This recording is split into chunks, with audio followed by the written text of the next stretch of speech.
Maithri movie makers தயாரிப்பில் கீர்த்தீஸ்வரன் இயக்கத்தில் பிரதீப் ரங்கநாதன் நடிக்கும் ஜோர் வெற்றி நடை போடுகிறது. ஆச்சி ராயல் குலோப் ஜாமுன் பேக்ஸ் ஒன்று வாங்கினால் ஒன்று இலவசம். அப்ளோஸ் என்டர்டைன்மெண்ட் தயாரிப்பில் நீலம் புரொடக்ஷன்ஸ் வழங்கும் மாரி செல்வராஜ் இயக்கத்தில் பைசன் வெற்றி நடை போடுகிறது. ஒரே ஜாதியா இருந்தா கூட லவ் மேரேஜ் ஏற்றுக்கொள்ள முடியாத ஒன்றாரு. எங்க அப்பாவே என்னை ஏத்துக்கலையே போகல. லவ் மேரேஜ் எங்க அப்பா என் கல்யாணத்துக்கு வரலையே. இந்த ஜென்ரேஷன் கிட்ஸ் நியாயமா இருக்காங்க. அதே அவங்களுடைய ஸ்பேஸ் ஒன்று வச்சிருக்காங்க. இப்போ அந்த ஸ்பேஸுக்குள்ள நம்ம வரதை அவங்க விரும்பல. நீ என் பையன் சொல்றான், daddy doctor door come daddy அப்படின்றான். வேலையா இருந்தா நீங்க கதவு தட்டலாம்ல அப்படின்றான். எங்க அப்பாட்டெல்லாம் கதவை தட்டிட்டு வாங்க டாடினா பச்சுன்னு விட்டுருப்பாரு. நைட் ஆனா இப்போ எல்லாரும் சோஷியல் ட்ரிங்கிங் சொல்லி எல்லாரும் போய் குடிக்கிறாங்களே. அது என்னதான் சொன்னா மதுவின் கேடுகளை சொன்னா கூட யாரும் கேட்கறாங்களா? இல்ல. அதனால everybody is deciding for themselves. எது தவறு எது ரைட்? நீ குடிக்காதுன்னு சொல்றது தவறா? குடி ஆனா அளவுக்கு பின்னால் அமிர்த விஷயம் அப்படின்னு சொல்றதா? அதோட தீங்குகளை மட்டும் சொல்றதா? எனக்கு தெரியும் அப்படின்னு சொல்லிட்டா நீங்க என்ன பண்ணுவீங்க அடுத்தது?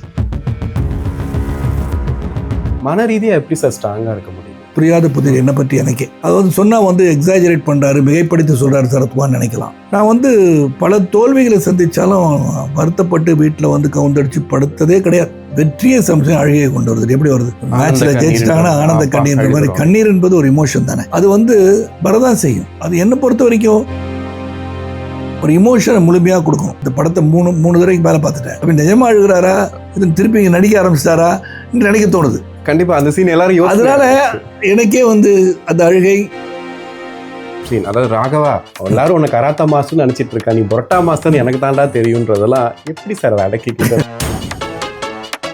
பழனி எப்படா வந்தனா இங்க என்னடா நடந்துச்சுன்னு என் மேல நீ ஏறி நடந்துதான்டா நடந்துச்சு. எனக்கு டக்குனு ஏஐ படத்துல பார்த்த ஒரு சரத்குமார் சாரை பார்த்த மாதிரி அது சொன்னாரா சார் கீர்த்தி சார், இந்த மாதிரி எனக்கு அது வேணும், இந்த கேரக்டர் அப்படி இல்லை, இந்த கேரக்டர் கொஞ்சம் ஜோவியலா பண்ணி பார்ப்போம். அது ஒரு எக்ஸாஜரேட்டட் வெர்ஷன் ஆஃப் ஒரு காமெடி இருக்குல்ல சார். லவ் டுடேல அந்த பதம் பார்க்குற சீனை கேட்டிங்களா? பிரதீப் ரங்கநாதன் கிட்ட கேட்டார், பர்மிஷன் வாங்கினாங்க. அன்பு வணக்கம். இன்னைக்கு நம்ம கூட சுப்ரீம் ஸ்டார் சரத்குமார் சார் தான் இணைஞ்சிருக்காரு. வணக்கம் சார். வணக்கம் கிறிஸ்டி. எப்படி இருக்கீங்க சார்? நல்லா இருக்கேன், சிறப்பாக இருக்கேன் சார். டியூட் படம் பார்த்துட்டு நிறைய பேர் சொன்ன விஷயம், டியூட்டில் சரத்குமார் சார் கேரக்டர் மட்டும் அப்படி தனியாக தெரியுது அப்படின்ட்டு. நீங்கள் ஆக்சுவலி அந்த ஃபங்க்ஷனில் கூட சொல்லியிருந்தீங்க, புதிய சரத்குமாரை பார்க்கலான்னு நானும் ஆசைப்பட்டேன் அப்படின்ட்டு.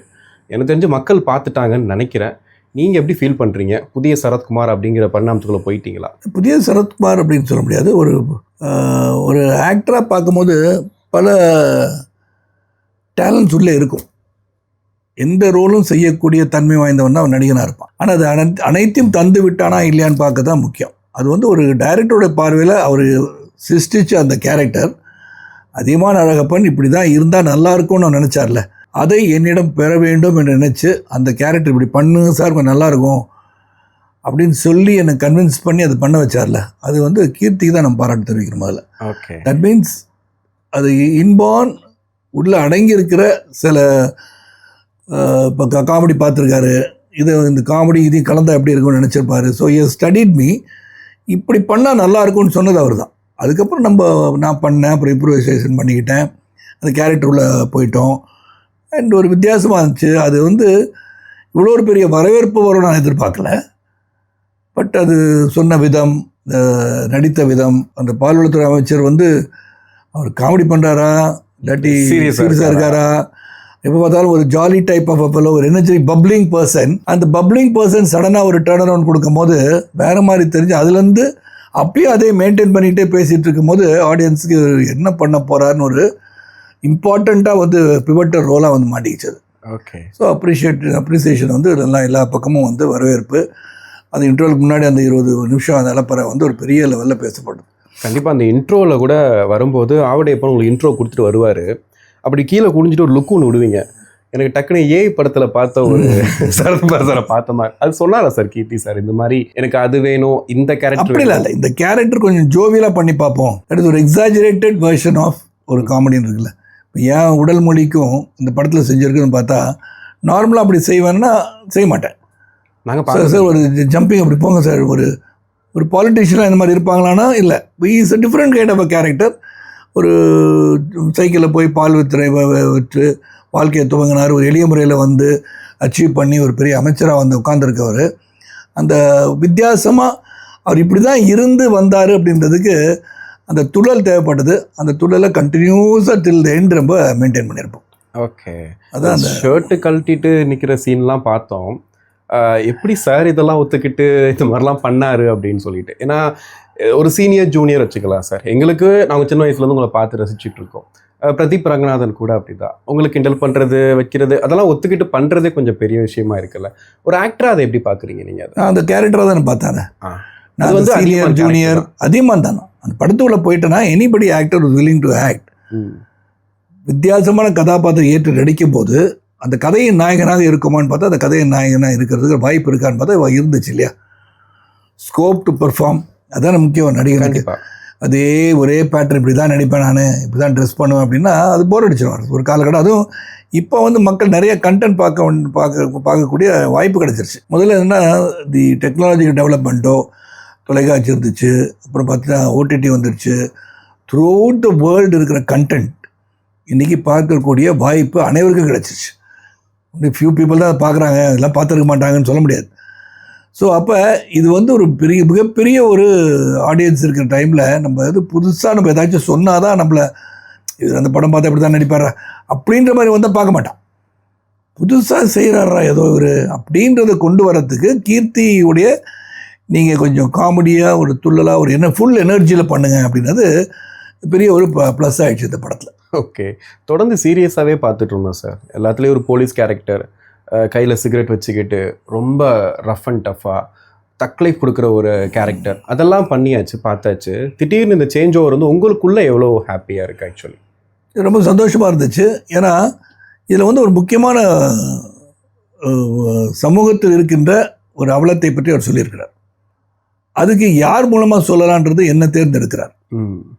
அப்போ ஒரு சமூகத்தில் இருக்கின்ற பொது வாழ்க்கையில் இருக்கிற ஒரு சரத்குமார் அப்படின்னு சொல்லும் போது இதை நம்ம வந்து வெளியே கொண்டு வரோம். என் கேரக்டர் மூலயமா இது செய்வது தவறுன்னு சொல்லி உணர்ந்து ஜெயிலுக்கு போயிட்டு திருந்துகிற ஒரு மனிதனாக காமிச்சிருக்கோம். தட் இட்ஸ் ஆல் ஷோஸ் என்னுடைய பாயிண்ட் ஆஃப் வியூவில். எனக்கு வந்து பேசிக்காக இது பண்ணக்கூடாது இந்த சமூகத்தில் அப்படின்னு சொல்கிறவன் தான் நான் அந்த அதிகமான செஞ்சுருந்தாலும் அப்போ அதை கொண்டு வந்து கடைசியில் நிறுத்திட்டோம்ல, அதில் நான் கன்வின்ஸ் ஆகி கரெக்டாக பண்ணியிருக்கேன்றது என்னுடைய. கண்டிப்பாக மாணவ படுகொலை ஆக்சுவலி இது வந்து ஒரு ஜாலியான படம்னு ஒரு பக்கம் பார்த்தா கூட நீங்கள் சொல்ல மாதிரி ஒரு டெப்த்தான கருத்தை சொல்லியிருக்காங்க. உங்ககிட்ட ஃபஸ்ட்டு அதை சொல்லும்போது உங்களுக்கு தோணுன விஷயங்கள் என்னவா இருந்தது? ஏன்னா இப்போ ரீசெண்டாக தமிழ்நாட்டில் நடக்கிற விஷயம் அது, அதை கனெக்ட் பண்ணியும் இங்கே வருது அப்படின்னும் போது உங்களுக்கு என்ன தோணுச்சு? ஆக்சுவலி சமூகத்துக்கு சொல்ல வேண்டிய ஒன்று தானே.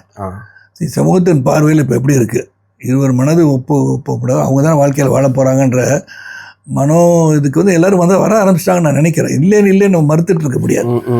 ஏன்னா நீங்கள் எங்கே பார்த்தாலும் love marriage is taking the floor. Love marriage மட்டும் இல்லை, பல விஷயம். இது வந்து நீ கிறிஸ்டியோ சரத்குமாரோ சொன்னால் கேட்குற மாதிரி இந்த சமூகம் இல்லை. The society is not like that. They're deciding for themselves. இவர் சொன்னால் தான் கேட்பாங்கன்றலாம் அப்படிலாம் ஒன்றும் கிடையாது.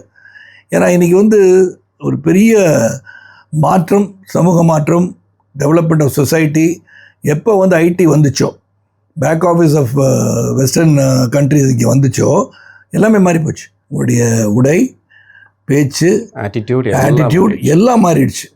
இப்போது ஒரு நாளுக்கு வந்து ஒரு முக்கியமான ஒரு 4 நபர்கள் எல்லாமே கலை உலகத்தை சேர்ந்தவங்க போய் உட்காந்துருக்கோம். முதல்ல என்னன்னா, இந்த கையெழுத்து போயிட்டு வைத்தலாம், ஒரு ஃபோட்டோ எடுத்துலாம் எனக்கு குடிப்பான்ல. அங்கே ஒருத்தர் சொல்கிறான், மர அவர் இங்கே வந்து தாப்புறாரு, நம்மள இங்கே வந்து தாப்புறோம், லிப்பு பார்க்குறோம்ல. ஓகே, அவன் எப்படி பெரியார் ஏன் எந்திரிச்சு ஓடுற பரபரப்பான்ற மாதிரி சொல்கிறான்னா அது என்னன்னா, பிகாஸ் தே ஹவ் சேஞ்ச்ட். ஹோட்டலில் சாப்பிட்டுட்டு இருக்கும் போது, ஆமாம், ஒரு 5 ஸ்டார் ஹோட்டலில் சாப்பிடும் போது அது என்னன்னா, ஐ அப்ரிஷியேட் ஒன் திங். அவன் என்ன சொல்கிறான், நம்மகிட்டையும் பணம் இருக்குது, அவன்கிட்டையும் பணம் இருக்குது, எதுக்கு துடிச்சிக்கிட்டு போடுறது சொல்கிறான். ஆனால் இதே எப்போ வந்து இந்த மாற்றம், when you have the plastic money, I have the plastic money, so you have the same credit card, I have the same credit card, ஒரு தகுதி வந்து விட்டதோ என்று நினைக்கிறான்.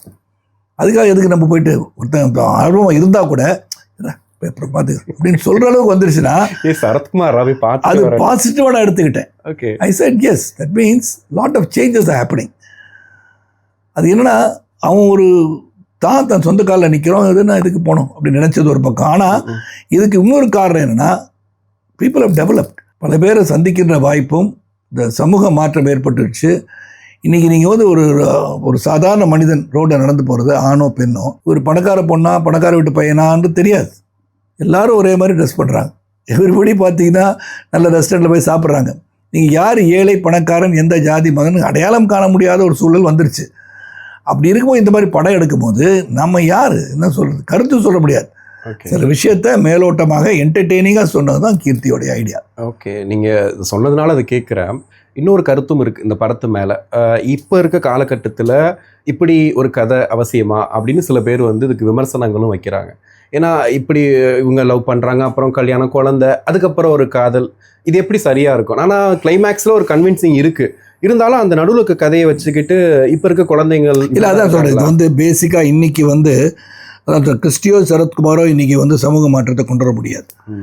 இன்றைக்கி வந்து அப்படின்னா நம்ம வந்து பல கலாச்சாரங்கள் இங்கே இருக்கா, பப் கல்ச்சர் இருக்கா, நைட் ஆனால் இப்போ வந்து எல்லோரும் வந்து சோஷியல் ட்ரிங்கிங் சொல்லி எல்லோரும் போய் குடிக்கிறாங்களே, அது என்னதான் சொன்னால் மதுவின் கேடுகளை சொன்னால் கூட யாரும் கேட்குறாங்களா? இல்லை. அதனால் everybody is deciding for themselves. எது சரி எது தவறு என்று அவரவர்களாக சிந்தித்து செயல்படும் போது நாம் வந்து எல்லாத்தையுமே வந்து இளைஞர்கள் மேலே திணிக்க முடியாத ஒரு சூழல் வந்துருச்சு. அதில் நம்ம கொஞ்சமாச்சும் மாற்றம் செய்யணும்னா நாம் இப்போ வந்து காதல் திருமணமே நடக்கக்கூடாதுன்னு நினச்ச காலம் உண்டு.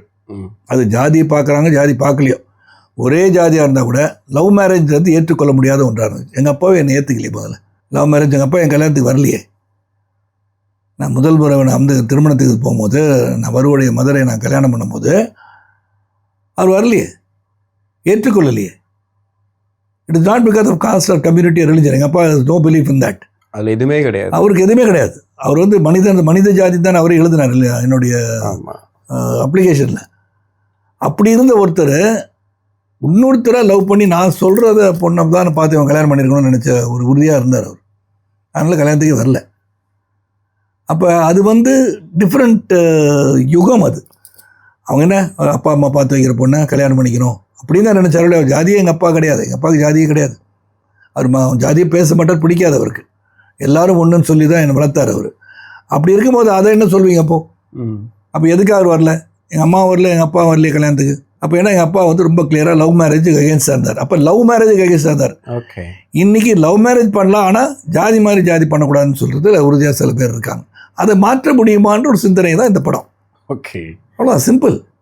அதை மாற்றணுமா, மாற்ற வேண்டாமா, மாற்ற முடியுமா என்ற சிந்தனை தான் இந்த படம் நான் நினைக்கிறேன். அது போல்டாக சொல்லியிருக்காரு நான் நினைக்கிறேன். ஓகே, இப்போ who are you to design கேட்பான். இன்றைக்கி வந்து எங்கள் அப்பா வந்து கதவை சாத்திட்டு நான் இருந்தேன்னா கதவை தட்டிட்டு உள்ள வாங்கன்னு இன்றைக்கி என் பையன் சொல்கிறான். டேடி டாக்டர் டோரன் கம் டேடி அப்படின்றான். டேய் என்னடா அண்ணா? ஆமாம் டேடி, நான் வேலையாக இருந்தால் நீங்கள் வந்து கதவை தட்டலாம்ல அப்படின்றான். எங்கள் அப்பாட்டெல்லாம் கதவை தட்டிட்டு வாங்க டேடின்னா பச்சுன்னு விட்டுருப்பார். இன்றைக்கி மாறிடுச்சு. ஸோ தட் மீன்ஸ் அதை எப்படி எடுத்துக்கணும்? இந்த ஜென்ரேஷன் கிட்ஸ் வந்து நியாயமாக இருக்காங்க. அதே அவங்களுடைய ஸ்பேஸ்ன்னு ஒன்று வச்சுருக்காங்க. இப்போது அந்த ஸ்பேஸுக்குள்ளே நம்ம வரதை வந்து அவங்க விரும்பலை. அது நம்ம புரிஞ்சுக்கணும். நீ பெற்றோர்களாக இருந்து நான் புரிஞ்சுக்கணும்னு நான் நினைக்கிறேன். அதுதான் இந்த கதையும். சில விஷயங்கள் இன்றைக்கி நம்மளுக்கு நெருடாலாக இருக்கலாம். இப்போ எனக்கு எங்கள் அப்பா நினைக்கிற மாதிரி நான் 2 ஜென்ரேஷன் பார்க்குறதால I am able to understand my son and daughter. அதே மாதிரி எல்லாம் இருப்பாங்களா, இருக்கணும்னு நான் சொல்ல வரல. ஆனால் இன்றைக்கி சமூக மாற்றத்திலும் கலாச்சார ரீதியில் வந்து நான் வேறு மாதிரி வெஸ்டர்ன் கல்ச்சர்ஸ் அடாப்ட் பண்ணதுனால நான் சொல்கிறேன், எது தவறு எது சைட் சொல்லு. நீ குடிக்காதுன்னு சொல்கிறது தவறா? நீ நான் குடி ஆனால் அளவுக்கு மேலே அமிர்த விஷயம் அப்படின்னு சொல்லி சொல்கிறதா? அதோட தீங்குகளை மட்டும் சொல்கிறதா? எனக்கு தெரியுங்க அப்படின்னு சொல்லிட்டானே என்ன பண்ணுவீங்க அடுத்தது? ஓகே, என் வாழ்க்கை இன்னும் எந்த லிமிட்டுக்கு போகணும் எனக்கு தெரியும்னு சொல்கிற அளவுக்கு நீங்கள் நிற்காங்கன்னு நான் சொல்கிறேன். நாங்கள் எங்கள் வாழ்க்கையை அமைச்சுக்கிறோம், அதை பற்றி நீங்கள் வரி பண்ணாதீங்கன்னு சொல்கிற ஒரு காலகட்டம் வருகிறதா, வந்து கொண்டு இருக்கிறதா, வந்து விட்டதா என்பதுக்கு ஒரு எடுத்துக்காட்டு தான் படம். ஓகே, உங்களுக்கு கேட்கும்போது அந்த தாட்டு தான் இருந்துச்சு. அந்த தாட் தான் basic saying something which is maybe நெருடலாக இருக்குமோன்ற சிந்தனை வந்தால் கூட the way he wants to narrated சொல்லிட்டார். எல்லாமே பல இடத்துல இன்னி கூட நான் பேசும்போது சொன்னேன், பல இடத்துல அது வந்து ஜஸ்டிஃபை பண்ணிட்டு தானே வந்திருக்காரு. பிரதீப் கூட இருக்கிற டிராவிட் கேரக்டர் வந்து மமிதா பைஜுவை பார்த்து நீ சோறு தான் தின்றியா வேறு எதுவும் தின்றியான்னு கேட்குறாங்க. That means is justified. அதாவது இன்று அங்கே உட்காந்துருக்கவங்க இந்த மாதிரி கேள்வி நறுக்குன்னு கேட்கணும்னு நினச்சதை கூட இங்கே படத்தில் கேட்குறாங்கல்ல. கண்டிப்பாக இட் இஸ் நாட் ரைட். இப்போ என் கேரக்டர் டுவர்ட்ஸ் என்ன கேட்டுச்சு, டேய் தாலி கட்டுறது ஒருத்தன் உள்ள பற்றி இன்னொருத்தரான் என்னடா இது அப்படின்னு கேட்குறான்ல. அப்போ everything that people are thinking sitting there opposite to the screen, இது எல்லாத்தையும் சொல்கிறோங்க. எல்லாத்தையும் Keerthi has thought about all that and then say this what this is something நியூவாக இந்த மாதிரி நடந்துருச்சு, ஒருத்தன் தியாகம் பண்ணுறான், தன்னுடைய முதல்லேருந்து சின்ன வயசுலேருந்து பார்த்த அந்த பொண்ணை குரலை அவன் வந்து நல்லா இருக்கணும்னு நினைக்கிறான், அவன் கண்ணீர் விடக்கூடாது அப்படின்னு நினைக்கிறான்ற ஒரு தியாகத்தை காட்டுறாங்க. அது கூட சொல்கிற கருத்து காரில் வரும்போது, ஓஹோ அப்போ நீங்களாம் தியாகி நாங்களாம் துரோகியான்னு கேட்குறான். That means everywhere Keerthi has given justification to the subject. நான் எடுப்பேன் பாருங்களான்னு சொல்லலை அவர். நீங்கள் அங்கே உட்காந்து என்ன நினைப்பீங்களோ அதுக்கெல்லாம் அங்கங்கே விடை கொடுத்துக்கிட்டே வரார், பல இடங்களில் விடை கொடுக்குறார். நான் இன்றைக்கி கூட ஒரு சக்ஸஸ் மீட்டில் நான் பேசும்போது என்ன சொன்னேன்னா, ஒரு வசனம் சொன்னது எனக்கு ஒரு நெருடலாகத்தான் இருந்தது, அதை நான் வந்து சரத்குமாராக சொல்லியிருக்க மாட்டேன்னு கூட சொன்னேன்னா. நான் என்ன சொன்னேன்னா, ரோஹினிகிட்ட சொல்லுவேன், ஒரு ஆம்பளாவில் வளர்ப்பு இப்படி தான் இருக்கும்னு சொல்லிடுவேன். தேவையே கிடையாது இந்த காலகட்டத்தில், இல்லையா? There are so many broken homes. அப்போ நான் என்ன சொல்லுவேன், அது என் கேரக்டராக எடுத்துக்கிட்டேன். அப்போது broken homes இருக்கிறவங்க நல்லா வளர்க்க மாட்டாங்க, இருப்பாங்களே நிறைய பேர், அப்பா இறந்துருப்பார், நல்லபடியாக வளர்த்துருப்பாங்க பையனை. ஸோ இந்த மாதிரி சொல்லும் போது இந்த கேரக்டர் அதிகமான சேயிங் நான் எடுத்துக்கிட்டேன். கேட்டிங்க இல்லையா உங்களுக்கு எப்படி இதை எடுத்துக்கிட்டு பண்ணீங்கன்னு. சில இடத்துல அதிகமான இந்த character is believing in certain things like that. அதையும் சொல்லக்கூடாது அப்படின்னு சொல்ல முடியாதுல்ல. ஸோ எல்லாமே 100% நீங்கள் நினைக்கிறது தான் ஒரு கருத்தாக படமாக எடுப்பாங்கன்னா it's not possible. Okay, there will be some deviations which is also ஒரு புரிதலோடு செய்கிறாங்க. அவர் தான் பல இடத்துல கேள்வி கேட்க வச்சுட்டார். கீர்த்தி இந்த சீத்ரா நான் சொன்ன உதாரணம் தான், பல இடத்துல கேட்குறாங்களே இந்த கேள்வி தானே. ஓகே, அதுலேருந்து யூ ஷுட் அண்டர்ஸ்டாண்ட் ஒரு புதிய சிந்தனையை, ஒரு தியாகத்துக்கு இப்படிலாம் பண்ணலாமா, இது ஒரு தியாகமா அப்படின்னு நினைக்கிறவங்களுக்கு மத்தியில் இதையும் பண்ணா ஒருத்தன் அப்படின்னு சொல்கிறதுக்காக இந்த படத்தை எடுத்து என்டர்டெயின்மெண்ட்டாக சொல்லியிருக்காங்க. அவ்வளோதான். சாய் காலேஜில் கூட உங்களை பார்க்கும்போது அந்த ஜென்சி கிட்ஸோட நீங்கள் இன்ட்ராக்ட் பண்ணுறது ரொம்ப நல்லா இருந்துச்சு. ஆக்சுவலி எப்போவுமே தக் லைஃபாக ஸ்டேஜுக்கெலாம் போனால் ஜாலியாக பேசக்கூடிய நீங்கள் இப்போ இருக்க ஜென்சி கிட்டோட உங்களுக்கு கனெக்ட் பண்ணிக்கிறீங்க நீங்கள். ஏன்னா இப்போ உங்கள் பசங்களும் அந்த ஏஜ் குரூப்பில் இருக்காங்க. இப்போ படம் பார்த்துட்டு வந்த நிறைய பேர் சரத்குமார் சார் சூப்பராக பண்ணியிருக்காருன்னு சொல்கிறாலும் ஜென்சி கிட்ஸ் தான் இருக்கு. அவங்க கூட எப்படி உங்களை தொடர்பு படுத்திக்கிறீங்க? இல்லை, இப்போ நான் வந்து எனக்கு ஒரு என்ன சொல்கிறது, எனக்கு ஒரு வீட்டிலே ஒரு 20 வயசு பையன் இருக்கான்ல. ஸோ அதனால் ராகுலுடைய பிஹேவியர் நான் பார்க்குறேன்ல, அவனுடைய ஃப்ரெண்ட்ஸை பார்க்குறேன்ல. So the kids are entirely different. அப்போ அவனை பார்த்துட்டே இருக்கான், அவன் வந்து ஃபஸ்ட் கிளாஸில் டிஸ்டிங்ஷனில் பாஸ் பண்ணுறான். ஆனால் எனக்கு வந்து டவுட் இருந்துகிட்டே இருந்துச்சு, என்னடா இவன் பாஸ் பண்ணிவிடுவானா, ஐயோ பாஸ் பண்ணாமல் போயிட்டான் என்ன நினச்சிட்ருக்கேன். எனக்கு இட் சர்ப்ரைஸ் அடி பாஸ் டு டிஸ்டிங்ஷன். ஃபஸ்ட் கிளாஸில் வந்து டிஸ்டிங்ஷனில் பாஸ் பண்ணுறான். அப்போனா அவனுடைய செயல் பழக்க வழக்கம், அவன் போயிட்டு இப்போ ஃப்ரெண்ட்ஸுக்கிட்ட 10 மணி வரைக்கும் ஊரை சுற்றிட்டு ஜாலியாக வராங்க, படம் பார்க்க போகிறானுங்க, காஃபி சாப்பிட போகிறானும் போது ஏன்னா இது எதுவுமே சீரியஸாக எடுத்துக்காத ஒரு டைப்பாக தெரியறானே நினச்சா, ஆனால் படிக்கிற வேலையை கரெக்டாக பண்ணிட்டான்ல. அப்போ நீங்கள் எங்கே கேஜ் பண்ணுவீங்க, எங்கே அளவு கொலைப்பீங்க? கேட்டால் சொல்லுவாங்கல்ல, நடி படிக்க சொன்னீங்க நல்லா படிச்சிருக்கணான்னு கேட்டுருவாங்க அடுத்தது. So we are not able to draw a line, எது ரைட்டு எது தப்புன்னு சொல்ல வேண்டிய அவசியத்தில் இன்று இளைஞர்கள் இருக்கிறார்களா எனக்கு தெரியல. ஓகே, ஆனால் நம்ம சில கருத்துக்களை சொல்ல வேண்டியது சொல்லியிருக்கு இந்த படத்தில். இதுவும் பண்ணக்கூடாது இதுவும் பண்ணக்கூடாதுன்னு சொல்லி தான் எல்லாமே எல்லா இடத்துலையும் ஒரு சின்ன சின்ன ஸ்மால் அந்த பொசிஷன்ஸ்லாம் இப்படி கேட்கறது, இன்னொருத்தரை வச்சு இப்போ கேள்வி கேட்கறது இதெல்லாம் நடக்குதில்ல. ஓகே சார், ஸ்டேஜில் சொல்லும்போது கூட பேசும்போது சொன்னீங்க ஸ்டாருன்னு சொன்னால் பிரச்சனை ஆகிடும், ஆனால் பிரதீப் வந்து உண்மையிலே ஒரு பெரிய ஸ்டாராக வருவார் அப்படின்ட்டு நீங்கள் சொல்கிறது மாதிரி பார்த்தீங்கன்னா இன்றைக்கி 13 கோடிக்கு மேலே சொல்கிறாங்க உலகளாவிய வசூலில். இப்போ இருக்கக்கூடிய முன்னணி இன்னைக்கு பார்த்தீங்கன்னா நாளைக்கு கூட பார்த்தா 100 crores கலெக்ட் பண்ணியிருக்க ஒரு படமாக இருக்குது. பெரிய விஷயம் தானே. கண்டிப்பாக ஒரு சக்ஸஸ்ஃபுல் ஸ்டார் தானே அவர் சொல்லுவீங்க. 3 படம் வரிசையாக வெற்றி படம், ஒன்று வந்து இயக்கத்தில் வெற்றி, 4வது படம் வெற்றி படம் கொடுக்குறார். தட் மீன்ஸ் ஒரு நாயகன் அந்த படத்தில் நடிக்கின்ற காட்சிகளில் இல்லாட்டி எடுக்கின்ற விதத்தில் ஓரளவுக்கு வந்து அட்லீஸ்ட் ஒரு 40 to 50% is that's also will go into the project தானே. என்னை பொறுத்து இவ்வளோ படம் பண்ணியிருக்கேன், 170 படம் பண்ணிட்டேன், டிஸ்கஷன் வச்சு தானே படம் எடுக்கிறோம். அப்போ தாட் ப்ராசஸ் வரும்ல, இது சரியாக வருமா இது சரியாக வருமானு கேட்டு தானே. இப்போ பிரதீப்பே என்ன சொல்கிறாரு, கதை கேட்ட உடனே இது என்னப்பா சரியாக வருமானு சொல்லி யோசனை பண்ணி அதுக்கப்புறம் சரியாக இருக்கும்னு டிசைட் பண்ணி திருப்பி கூப்பிட்டுல கீர்த்தியில் படம் பண்ணுறேன்னு சொல்லியிருக்காரு. ஸோ அந்த ப்ராசஸில் selection and making it a success பிரதீப்போட பார்ட் இருந்திருக்குல்ல. கண்டிப்பாக தொடர்ந்து வெற்றி படம் கொடுக்கறது வந்து சாத்தியப்பூர்வமே இல்லை. ஓகே, அதை அவரால் கொடுக்க முடியுதுல்ல. இந்த படத்தில் பழகின வரைக்கும் உங்களுக்கு பிரதீப்பை பார்க்கும்போது என்னெல்லாம் தோணும்? நார்மல் கிட், அவ்வளோதான். Kid, normal kid. என்னை பொறுத்தவரை நான் வந்து 70 வயசு அவன் கிட்டு தானே. ஓகே, ஆனால் ஹீரோ மெட்டீரியல் இல்லைன்னு சொன்ன உடனே டக்குன்னு மைக்க பிடிங்கிட்டு. ஆமாங்க, ஹீரோ மெட்டீரியல் எப்படி சொல்ல முடியும்? யார் ஊஸ் ஹீரோ மெட்டீரியல் அளவுகோல் எதுவும் வச்சுருக்காங்களா? இப்போ வந்து சினிமாவில் நடிக்க வரவங்க 6 அடி 3 அங்குலம், மார்பு வந்து இப்படி விரிஞ்சிருக்கணும். ஆமாம், 8 packs இருந்தால் தான் அப்படின்லாம் இருக்கலாம். அப்படிலாம் ஒன்றும் கிடையாது. இங்கே வந்து எந்த ஒரு வரையறையும் இல்லாத, வரையறைக்கப்படாத டேலண்ட்டே இருக்கிறவங்க மட்டும்தான். அதை ஏற்றுக்கொள்கிறது வந்து ஆடியன்ஸு. நீங்களும் நானும் டிசைட் பண்ண முடியாது.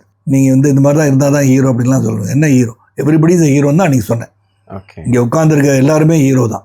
வாழ்க்கையில் வந்து வெற்றி பெற வேண்டும் என்று நினைத்து உழைத்து வெற்றி பெறுபவன், நியாய தர்மத்தை கட்டுப்பட்டு வருபவன் எல்லாம் கதாநாயகன் தான். அதனால் அதை வரையறைக்கக்கூடாதுன்னு சொல்கிறேன் அன்றைக்கி. கண்டிப்பாக. ஆனால் லுக் வைஸ் பேசும்போது சார், எங்கள் எல்லாத்துக்கும் ஒரு சின்ன பொறாமையும் இருக்குது சார். ஏன்னா நான் சூரியவம்சம்லாம் பார்க்கும்போது சின்ன பையன்தான். அப்போ இருந்து பார்க்குற சரத்குமார் சார் இப்போயும் அதே லுக்கு, அந்த எனர்ஜி, இந்த ஸ்டைலு, ஸ்வாகு எல்லாம் அப்படியே இருக்குது. இப்போ நீங்கள் ஆஃபீஸில் என்ட்ரு ஆகும்போது நான் உட்காந்து பார்த்துட்ருக்கேன். எனக்கு அவ்வளோ பிடிச்சிருக்கு. என்ன இவர் இவ்வளோ அழகாக இருக்கார், இப்படி இருக்கார் அப்படின்னு சொல்லிட்டு. இது எல்லாருக்குமே இது இருக்குது சார் உள்ளுக்குள்ளே. ஒரு வயசுக்கு அப்புறமா நமக்குள்ளே நம்ம மனசே வந்து ஒரு மாதிரி டயர்ட் ஆக்கிடும் நம்ம உடம்பை. இல்லைடா உனக்கு 30 வயசு ஆயிடுச்சு, நீ உட்காந்து பேசு, நடக்காது ரொம்ப தூரம், அப்படிலாம் யோசிக்க ஆரம்பிச்சிருவோம். ஆனால் உங்களுக்கு உடல் ரீதியாக நீங்கள் சொல்ல மாதிரி டயட்லாம் நீங்கள் ஃபாலோ பண்ணுவீங்க. மன ரீதியாக எப்படி சார் ஸ்ட்ராங்காக இருக்க முடியுது? அது தெரியல, எனக்கு தெரியல. அது எனக்கே தெரியாத ஒரு புதிர், அது புரியாத புதிர் என்னை பற்றி எனக்கே. அது வந்து சொன்னால் வந்து எக்ஸாஜரேட் பண்ணுறாரு, மிகைப்படுத்தி சொல்கிறாரு சரத்குமார்னு நினைக்கலாம். நான் வந்து பல தோல்விகளை சந்தித்தாலும் வருத்தப்பட்டு வீட்டில் வந்து கவுந்தடிச்சு படுத்ததே கிடையாது.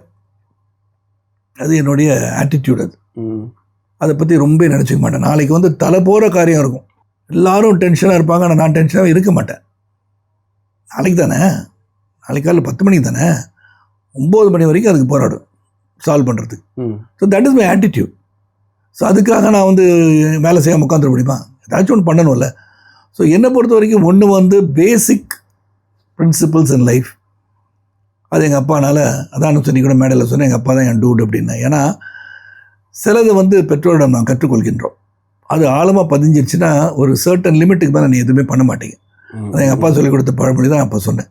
அளவுக்கு மீறினால் அமிர்தம் விஷம். என்ன அளவுன்னு அவர் சொல்லலை, எது அளவுன்னு அவர் சொல்ல. ஆனால் எது செஞ்சாலும் அளவுக்கு மீறினால் அமிர்தம் விஷம் மட்டும் தான் சொல்லிக் கொடுத்தார். ஸோ என்னை பொறுத்த வரைக்கும் உடல் இருக்கணும், ஆரோக்கியம் இருக்கணும். ஆரோக்கியம் தான் வாழ்க்கையில் தான் அச்சீவ் பண்ண முடியும்னு சொல்லி கொடுத்தாரு. இது 2 தான் தாரக மந்திரம். ஓகே. ஸோ அதனால் கடைப்பிடிச்சிருக்கிறேன். 2வது கீப் மைசெல்ஃப் ஆக்டிவ். அதாவது மைண்ட் என்றைக்குமே ஆக்டிவாக வச்சுக்கிட்டு இருக்கிறவன் வந்து சுறுசுறுப்பாக தான் இருப்பான். வேகம் தானாகவே வந்துடும். மைண்டு வந்து எனர்ஜெட்டிக்காக, சிந்தனை எல்லாமே சிறப்பாக, நாம் வந்து எதுவுமே சந்திக்கலாம் லைஃப்பில் அப்படின்னு நினைக்கிறது, முரட்டுத்தனமாக நினைக்கிறது வேறு. நான் சொல்கிறது வந்து ஓரளவுக்கு இது வந்து எதார்த்த பிரச்சனைகளுக்கு சொல்யூஷன் இல்லாமல் இருக்காது அப்படின்னு நினச்சி பழகிட்டேன். ஓகே. அதனால் வந்து I think I keep on going in my life. Okay. இல்லை, இப்போ எங்கள் லைஃப்பில் கூட நாங்கள் இந்த இதை வந்து யோசிக்கலாம். பட் உங்களுக்கு பொலிட்டிக்கல் ஒரு பக்கம் போயிட்டுருக்கு, சினிமா ஆக்ட் பண்ணிகிட்ருக்கீங்க, மற்ற பிஸ்னஸ் எல்லா விஷயங்களும் ஒரு டைமில் வரும். அப்படின்னும் போது எல்லாத்தையும் நீங்கள் ஒரு டைமில் பார்த்துட்டு இருக்கும்போது ஒரு சின்ன ஒரு இது இருக்கும்ல சார், அதை ஹேண்டில் பண்ணுறது கஷ்டமாக இருக்காதா? இல்லையே எனக்கு. இல்லையே, அதான் தெரியலையே. அதான் எங்களுக்கு பொறாமையாக இருக்குது. அதான் எனக்கு புரியல. அது எனக்கு வந்து அந்த மாதிரி கிடையாது தான். எனக்கு வந்து வெரி ரேர் அந்த மாதிரி ஒரு சிந்தனையோடு போய் உட்காந்துக்கிட்டு, அதாவது சம்டைம்ஸ் குவைட்டாக இருப்பேன். ஓகே. வீட்டிலலாம் கேட்பாங்க, என்ன ஒரு மாதிரி குவைட்டாக இருக்கீங்க, டயர்டாக இருக்கீங்களா? டயர்டெலாம் இல்லை, ஜஸ்ட் திங்க் பண்ணிகிட்ருக்கேன் அப்படின்னு சொல்லணும், அவ்வளோதான். I be thinking something. Okay. கான்ஸ்டன்டாக அதான் நினச்சிட்டு இருப்பேன். வேலையை பற்றி நினைப்பேன், இதை என்ன பண்ணலான்னு நினைப்பேன். இப்போ வந்து பப்ளிக் எதாவது மீட் பண்ண போகிறேன்னா, இப்போ ஐ ப்ரிப்பேர் ஸ்பீச் அல்சிட்டு அவனை ரிசர்ச் பண்ணுவேன். அந்த மாதிரி என்னை ஆக்டிவாக வச்சுருக்கனால I just do things. Sarathkumar ரொம்ப எமோஷ்னல் டைப்பா சார்? இமோஷனல் எந்த விதத்தில்? இல்லை, நாங்கள் அந்த கிளைமேக்ஸில் பார்த்ததும் சரி, அதுக்கு முன்னாடி நாங்கள் நிறைய படம், சமுத்திரம், ஏகப்பட்ட படங்கள் பார்த்துருக்கோம். அழுகிற காட்சிகளில் சரத்குமாரை பார்த்துட்டு ஆடியன்ஸ் அழுகாமல் இருக்க முடியல. அப்போ உள்ளுக்குள்ளேருந்து ஏதோ ஒன்று வருதோன்னு எங்களுக்கு ஃபீல் ஆகுது. அப்போது உங்களுக்கு நீங்கள் அழுகும் போது கண்டிப்பாக எங்களுக்கு பார்க்கும்போது எமோஷனல் டைப்பாக இருப்பாரோன்னு தோணுது. நான் அதனால் கேட்குறேன். இமோஷனல் டைப் கிடையாதுங்க. அழுகைங்கிறது ஒரு இமோஷன், அவ்வளோதான். சிரிப்பு ஒரு இமோஷன். அது இல்லாமல் எப்படி இருக்க முடியும்? அடக்குவதற்காக அடக்கக்கூடாதுல்ல. ஒரு இமோஷன்னா நம்ம ஏதோ ஒரு வெற்றியை சம்சம் அழுகையை கொண்டு வருது. எப்படி வருது? ஒரு மேட்ச்சில் ஜெயிச்சிட்டாங்கன்னா ஆனந்த கண்ணீர்ன்ற மாதிரி கண்ணீர் என்பது ஒரு இமோஷன் தானே. அது வந்து வரதான் செய்யும். அது என்னை பொறுத்த வரைக்கும், பல பேர் சொன்னது தான் நீங்கள் சொல்கிறீங்க கிறிஸ்டி. என்னை பொறுத்த வரைக்கும் ஒரு இமோஷனை முழுமையாக கொடுக்கணும். இப்போ அந்த இடத்துல நேற்று வந்து இந்த படத்தை மூணு தடவைக்கு மேலே பார்த்துட்டேன். அந்த காட்சி இவர் நிஜமாக சிரிக்கிறாரா, அப்படி நிஜமாக அழுகிறாரா, இது திருப்பி இங்கே நடிக்க ஆரம்பிச்சிட்டாரா நினைக்க தோணுது. கண்டிப்பாக அந்த சீன் எல்லாரும். அதனால எனக்கே வந்து அந்த அழுகை உண்மையில் அழுகிறேன்னா அந்த மாதிரி கொண்டு போய் அந்த கேரக்டர் நினைச்சு படத்தில். ஓகே. எனக்கு நேற்று திருப்பி 3வது தடவை பார்க்குறேன்.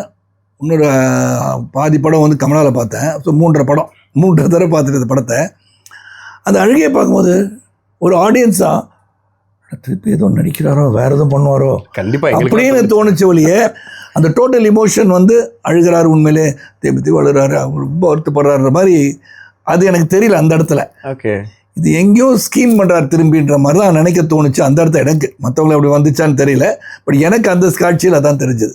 ஓகே சார், எத்தனையோ கேரக்டர்ஸ் பண்ணிட்டீங்க.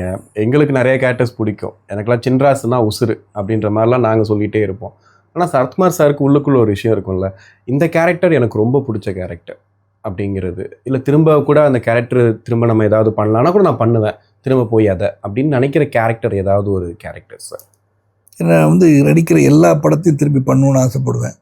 அதில் ஒன்றும் கிடையாது, இந்த கேரக்டர் தான் பிடிக்கும் அப்படிலாம் கிடையாது. என்னை பொறுத்தவரை பேசிக்காக லைஃப்பில் நிறைய பேர் என்னை பார்க்கும்போது அவங்க வந்து ஃபர்ஸ்ட் இம்ப்ரெஷன் இருக்குல்ல, நீங்கள் சொன்னது வந்து you're looking at the personality.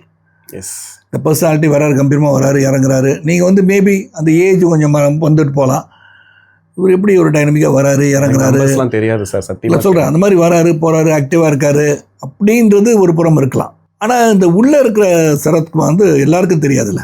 S, so அது வந்து என் கூட பழகிற நெருங்கிய உறவுகளோ நெருங்கிய நண்பர்களுக்கோ Sarathkumar is a jovial person தெரியும். கலகலப்பாக இருக்கும் அவர் இருக்கிற இடம்.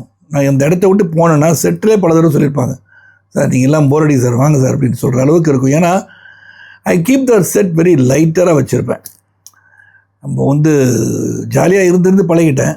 இறுக்கமாக இருந்து நான் பழகினதே கிடையாது. இறுக்கமாக இருந்து வெரி வெரி ரேர். ரொம்ப இறுக்கமாக இருக்கிறதுக்கான வேலையே கிடையாது என்கிட்ட. அது என்றைக்காவது நானாக வந்து பேசாமல் போய் உட்காந்துட்டு இருந்து படிக்க உட்காந்துன்னா இறுக்கமாக தெரிகிற மாதிரி தெரியல முடிய. பேசிக்லி என்னை பார்க்குறவனுக்கு வெளியிருந்து தோற்றம் வேறு, என்னை தெரிந்தவருக்கு என் தோற்றம் வேறு.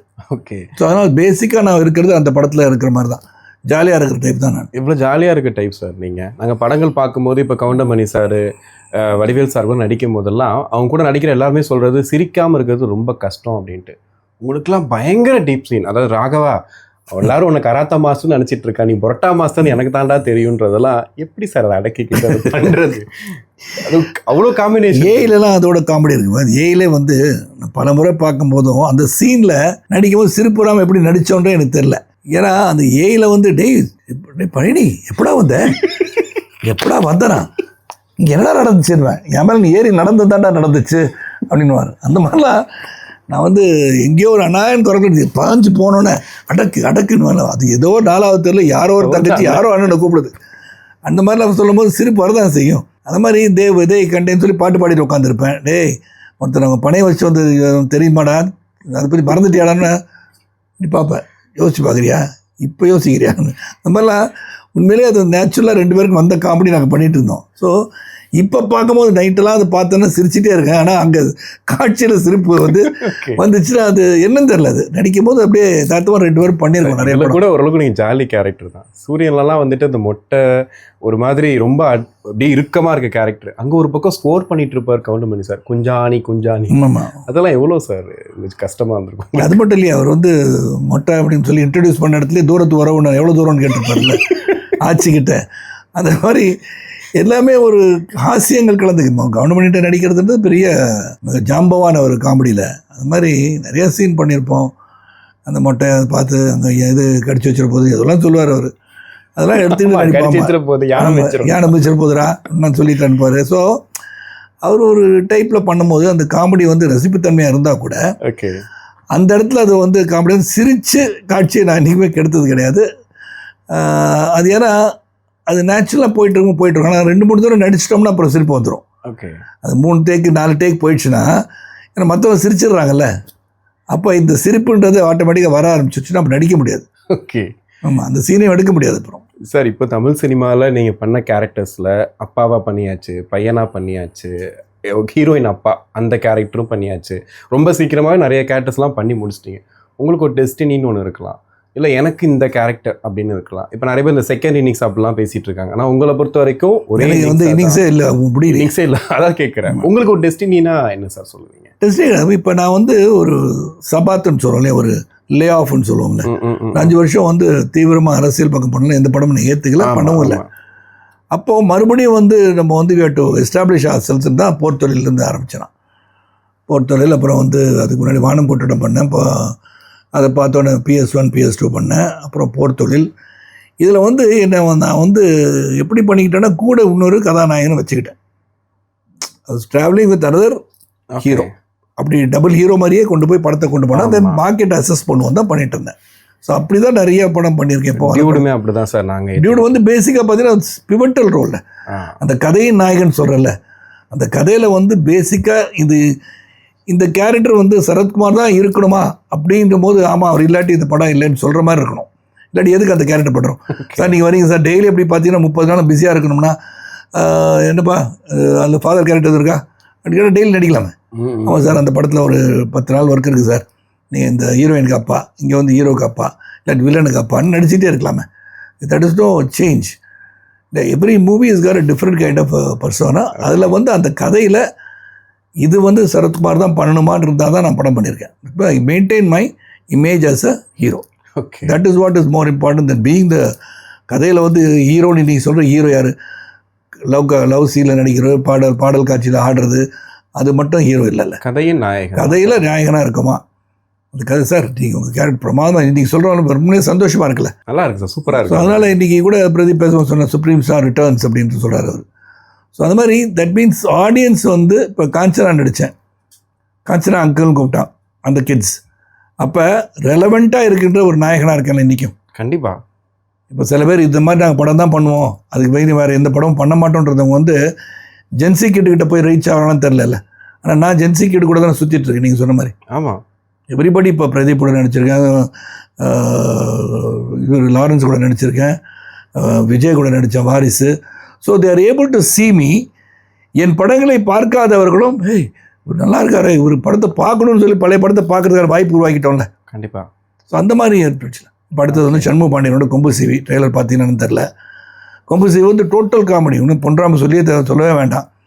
வருத்தப்படாத வாலிபர் சங்கம், ரஜினி முருகன் எல்லாம் டிஎஸ்பி எல்லாமே கலக்கியிருப்பார். அதே மாதிரி இதுலேயும் காமெடி கலந்த ஒரு emotional film with some social message. So அதனால் ஒரு டிஃப்ரெண்ட்டாக படம் பண்ணும்போது அந்தந்த டைமுக்கு போய் சேர்றோம்ல நம்ம. கண்டிப்பாக சார். லவ் டுடேல அந்த பதம் பார்க்குற சீனை கேட்டிங்களா பிரதீப் ரங்கநாதன் கிட்ட? வந்து கேட்டார், பர்மிஷன் வாங்கினாங்க. ஏன்னா சொன்னால் தப்பாக போயிடக்கூடாதுன்னு சொல்லி கேட்டாங்க. காமெடி தானே வச்சுருக்காரு பண்ண. ஓகே, இல்லை சரத்குமாரை பதம் பார்க்கணும் அப்படி. ஆமாம். இல்லை உங்களுக்கு கேட்கும் உங்களுக்கு எப்படி சார் இருந்துச்சு? இல்லை அந்த மாதிரி ஒரு தாட்டில் வி ஆர் ரெலவெண்ட்டு நான் நினச்சிக்கிட்டேன். ஐ தாட் சரி இப்போ இருக்கிற ஒரு நடிகர் இயக்குனர் எல்லாருமே அந்த சீனை ஒன்று நினச்சிட்ருக்காங்க. அப்போ அஜானுபாகான உருவத்தை வந்து ஒரு பர்சன் ஸ்டில் மேஸ்குலைன் கை மேச்சோ மேன் அப்படின்னு நினைக்கிறத வந்து அவங்க அந்த பொண்ணுகிட்ட அப்போ அவர் நான் ஓகே அப்படின்ற மாதிரி கேட்கலான்னு அது காமெடியாக தான் எடுத்துக்கிட்டேன். பட் ஏன்னா யூஸ் பண்ணி தான் ஐயோ அப்படின்ற மாதிரி ஆகிப்போச்சு. இல்லை அவர் மாதிரி ஆயிடுச்சு. அதாவது சாங் வேற அர்ஜுனா போட்டு விட்டு. Thank you sir, thank you for time. நிறைய விஷயங்கள் மன விட்டு பேசின மாதிரி இருந்துச்சு. ரொம்ப நன்றி சார். Thank you Christie. ரொம்ப சந்தோஷம்.